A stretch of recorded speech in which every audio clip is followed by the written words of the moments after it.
Hello, everyone. Welcome back to the podcast.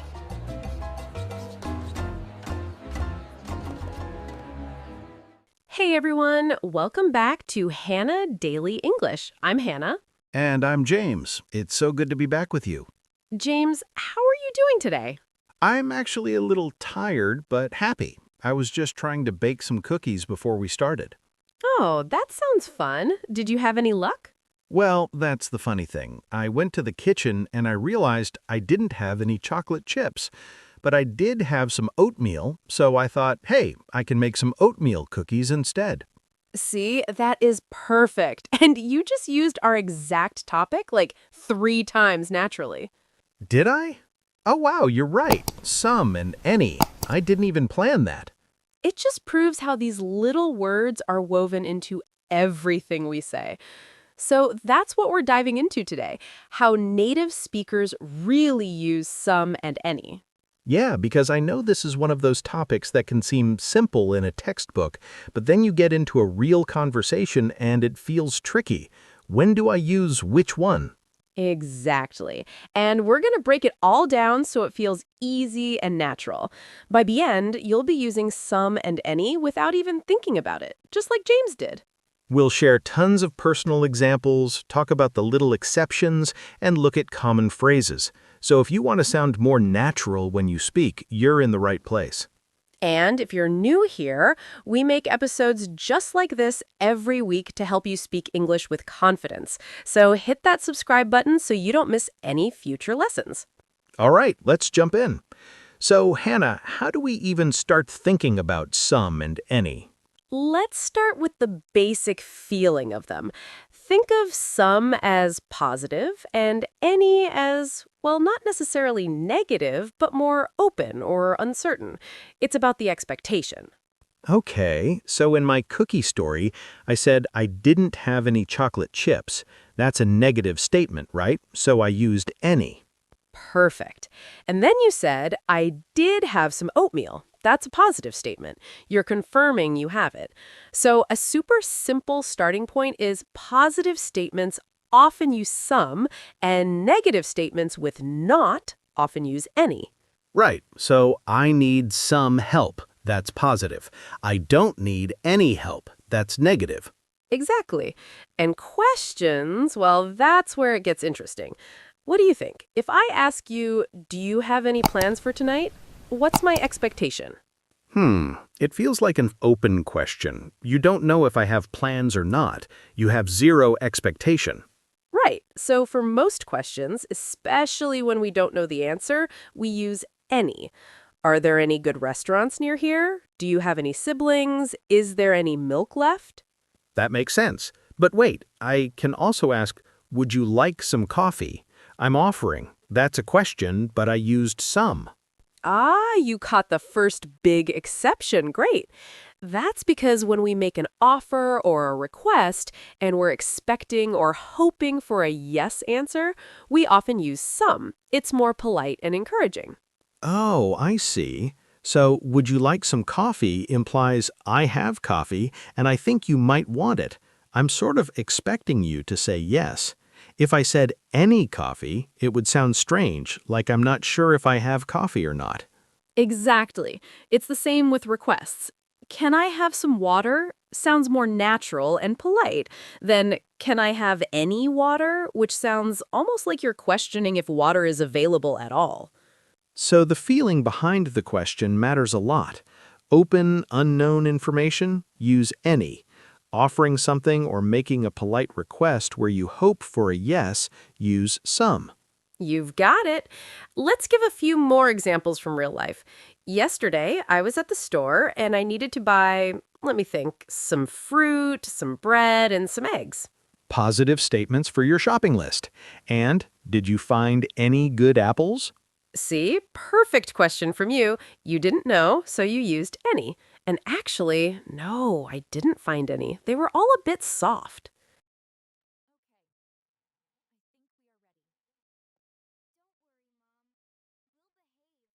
I did. I got some great bananas. So, to the listener, just notice that pattern in our conversation. It's happening all the time. So we've got positive statements with some negative statements with not any, and most questions with any, except for offers and requests which use some. That's a solid foundation. It really is. But there's another whole layer to this. We also use some and any when we're not talking about specific things, but just like general unknown quantity, like an amount that exists, but we don't know or care exactly how much. Oh, that's a good point. Like, there's some cheese in the fridge. I'm not saying how much cheese, maybe it's a big block, maybe it's just a few slices, but it exists. Right. And its counterpart would be, there isn't any cheese in the fridge. Zero cheese. Or a question, is there any cheese in the fridge? I want to know if the quantity is 0 or more than 0. Perfect. This works for both countable and uncountable nouns. I saw some birds outside. I didn't see any birds. Are there any messages for me? And this is where I think people get confused sometimes because the rule feels less like a grammar rule and more like a logic rule. Is there a quantity? Use some. Is there 0 quantity? Use not any. Are you asking if a quantity exists? Use any. That's a great way to think about it. It's not just memorizing, it's thinking about what you're actually trying to say about the amount of something. Let's expand this a bit. There are a few special cases. What about some with singular nouns, like some guy called for you earlier? Oh, that's a great different usage. Here, some doesn't mean an amount. It means a certain person or thing that is unknown or unspecified. It's like saying a random guy or some person or other. Yeah, it's very conversational. Like, I read it in some magazine. I don't remember which one. She's dating some lawyer from the city. Exactly. And any can do something similar but with a different meaning. Any can mean it doesn't matter which one. Like, you can pick any seat, or any doctor will tell you that's not healthy. So some for an unknown specific thing, and any for everyone or everything in a category, no exception. Right. And this is where those common phrases come in. Let's jump into those because they're used all the time. Yes. Okay, a super common one with any is anytime. It's so friendly. Like, thanks for your help. Oh, anytime. It means, you're welcome. I do it anytime you need. Love that one. And then there's somewhere, anywhere, somehow, anyhow. These follow the same feeling. Let's go somewhere nice. Positive idea. We can go anywhere you want. All options are open. Somehow I managed to finish the project. There's an unknown method, but I did it. Anyhow, as I was saying, which is a bit like anyway, to get back to the topic. And then common question phrases. Is that any good? Meaning, is it good at all? Do you have any idea? Which is often used when you're a bit frustrated, like, do you have any idea how late you are? And on the some side, we have phrases for offers. Can I get you something to drink? Would you like some more? Or expressing a vague amount of time. It'll take some time to fix. Not a specific number of hours, but a significant amount. Here's a tricky pair. Somebody versus anybody. They can seem the same, but the feeling is different. Somebody is at the door. I believe a specific person is there. Is anybody home? I don't know if there's a person or not. That's a perfect demonstration of the core feeling. Some for a believed existence, any for an unknown. Let's put this into some practical scenarios. Imagine you're at a friend's house for dinner. What are some natural lines? Okay, you might say, can I help with anything? Using any because it's a general offer. And the host might say, actually, could you chop some vegetables? That's a specific request, so some.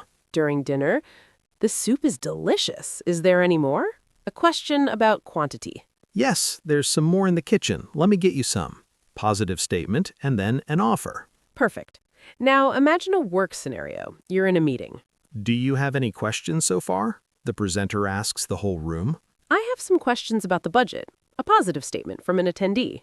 Okay, I don't have any questions right now. From someone else. See how it flows? It's all about the context of what you're trying to communicate about the amount of something. Now, we have to talk about mistakes because it's so normal to mix these up. Hannah, what's a common one you've heard? I often hear people use any in positive statements where some should be. Like, I bought any apples. That sounds like you went to the store and it didn't matter which apples, you just bought every type or random ones. What you usually mean is, I bought some apples, a non-specific quantity. Right. Any in a positive statement usually means every single option, or it doesn't matter which one. So, I like any pizza means you like all pizza, no exceptions. But I like some pizza is a bit strange. You'd say, I like pizza, or I'd like some pizza. Another one is in questions. Learners sometimes use some in general information questions because they're translating. Do you have some brothers? That sounds like you think they do have brothers. Do you have any brothers is the neutral question. And the flip side, using any in offers. Would you like any tea? It's not completely wrong, but it sounds a bit less hospitable, like you're not sure if you have tea. Would you like some tea is warmer and more natural. But there's one more really important nuance we have to cover, and it trips up even advanced learners. What about when we use any in a positive sentence? Because we do that too. Oh, that's a great point. Like, you can come over any time. That's a positive sentence, but we're using any. Right. So the rule, any is only for negatives and questions, isn't the full story. When any is in a positive sentence, it usually has that meaning of it doesn't matter which, every single one, or no limit. So give us an example of that no limit feeling. Sure. Feel free to ask any questions. That means all questions are welcome, no restrictions. Or any student can join the club. It's open to all students. And it has a feeling of freedom, right? Like, pick any color you like. The choice is completely unlimited. It's a very generous, open use of the word. Exactly. Now contrast that with a positive sentence using some. Pick some colors you like. That feels different, doesn't it? It does. Pick some colors feels like you should pick a few, a selection, but not all of them. There's a soft limit implied. Pick any color feels like the whole rainbow is yours. Perfect. So any in positives emphasizes the absence of limits, while some is about an unspecified but limited amount. This is a really subtle but powerful difference in meaning. Let's talk about comparisons and if clauses, because any is super common there, like, this cake is better than any other cake I've tried. Yes. In comparisons, any often means every other single one in that category. She's smarter than any of us. Or with if you have any problems, call me. That means if even one single problem exists. That's different from if you have some problems, which sounds a bit odd. Any in those if clauses reinforces that even the smallest amount counts. It's like a zero-tolerance policy for problems, you know? Call me at the first sign of one. Now, what about the word somebody versus anybody? We touched on it, but let's get deeper because it's a classic point of confusion. Okay. Imagine you hear a noise in the other room. You might whisper, "Somebody's in there." You're pretty sure a specific but unknown person is present. There's a belief. Right, but if you come home to a dark, quiet house, you might call out, "Is anybody home?" You have no idea if a person is there or not. It's a true yes-no question. And in negative sentences, they converge. I don't see anybody. I don't see somebody. Both are possible, but anybody is far more common. I don't see somebody sounds like you were expecting a specific person, and that specific person isn't there. Good distinction. So for general negatives, stick with anybody, anything, anywhere. Let's also talk about tone and politeness. Using some in a request, as we said, is politer, but using any can sometimes soften a critical question if you're careful. How so? Well, compare do you have some feedback versus do you have any feedback? The first one, with some, sounds like you're assuming they have a batch of feedback prepared. The second, with any, sounds more open and less pressured, like even a little bit is okay. That's interesting. So any can lower the expectation and make it easier for someone to say no or just a little. Exactly. It's less demanding. Another subtle point is with the word never. I never have any luck with parking. It's a negative idea, so any fits perfectly. You wouldn't say I never have some luck. And what about in really short, common responses? Like someone asks, "What's wrong?" and you say, "Oh, nothing." But you could also say, oh, nothing much, but you wouldn't say nothing any. No, but you might say nothing in particular. But here's a common short answer with any. I don't mind. Either one is fine. Any is good. That's a super useful conversational phrase. That's true. Any is good. It means all options are equally acceptable to me. Super handy. Now, I want to circle back to real-world practice. Let's create a little story together and pepper it with some and any. Okay, I'm game. Let's say I'm planning a weekend trip. All right, so you might say, I need to find some accommodation. I hope there are any good hotels available. Wait, let me check that. I hope there are some good hotels available. Because hope is positive. You're hoping for a positive, yes, there are hotels. Nice catch. That's a perfect self-correction. I hope there are some good hotels. If you said any, it would sound like you're worried there might be zero. Right. So, I need to pack. I should bring some warm clothes, but I don't have any clean sweaters. Classic. I don't have any clean sweaters. Negative statement. I'll have to do some laundry quickly. Do you have any laundry detergent I could borrow? Do you have any laundry detergent? That's a question where you don't know the answer. And I might reply, sorry, I don't have any left. But there's some at the corner store. There's some at the store. Positive statement of existence. And then you could say, any brand will be fine. Any brand will be fine. Positive sentence with any, meaning it doesn't matter which. See? In just a few lines of a simple story, we use the words in almost all their different ways. That's how natural it is. The key is to stop thinking of them as rigid rules and start thinking of the message you're sending. Are you confirming existence? Use some. Are you denying existence or asking about its possibility? Use any. Are you opening up all possibilities? Use any in a positive way. And remember, with uncountable nouns and plural nouns, this works perfectly. I need some advice. I don't need any advice. Do you have any advice? What about singular countable nouns? We can't say, I need some book. That sounds wrong. Right, because some implies an unspecified quantity. With a singular countable noun, you usually need an article, I need a book, or you use some in that unknown specific way. I need some book from the library. I can't remember the title. Got it. So the noun form matters too. Some and any are partners with non-specific plural and uncountable things most of the time. Before we get to the recap, I want to ask you, James, was there ever a time you really struggled with some and any in another language? Oh, absolutely. Learning Spanish, their words alguno and ninguno work in a similar way, and I would constantly mix them up. I remember trying to say, I don't want any soup, and accidentally saying the equivalent of, I want some soup. The waiter brought me a huge bowl. That's a great story, and it proves that everyone goes through this. Making that mistake got you the soup, but it also definitely taught you the difference forever. It really did. The fear of getting more unwanted soup is a powerful teacher. So please, don't be afraid of being the person who gets the extra soup. It means you're trying, and that's how you learn. My tip is to listen for the music of it. Some in positive sentences and offers just sounds more complete and sure. Any in negatives and open questions sounds right. Try to feel the difference. And honestly, if you use the wrong one, we will still understand you perfectly. It's a refinement, so don't be afraid to practice and make mistakes. Absolutely. Okay, let's do a quick recap together. What's the main takeaway for some? Use some for positive statements about an unknown quantity. I have some news. And for offers and requests where you expect a positive answer. Would you like some help? And for any? Use any for negative statements with not. I don't have any money. And for most questions where the answer is unknown.